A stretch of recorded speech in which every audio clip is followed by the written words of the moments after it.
जी तो नाज़रीन, खट्टी के ऊपर किन्नों की हम ग्राफ्ट कर रहे हैं। किस तरह करते हैं, ये सबसे पहले आपने एक अच्छी नस्ल लेनी है। ये चाकू की मदद से इसकी आँख निकालनी है और इसके अंदर से ये हड्डी निकाल देनी है और सिर्फ इसकी आँख और नरम जो छिलका होता है वो।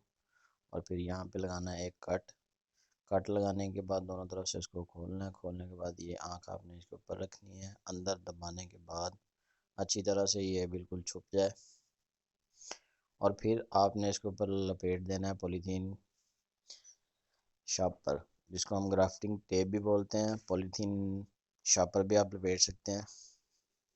और 15 से 20 दिन के बाद ये जो हमने ग्राफ्ट किया है ये दोबारा से निकल आएगा। इस तरह अच्छी तरह से इसके ऊपर से कवर कर देना है। ये ग्राफ्ट का एक आसान सा तरीका है।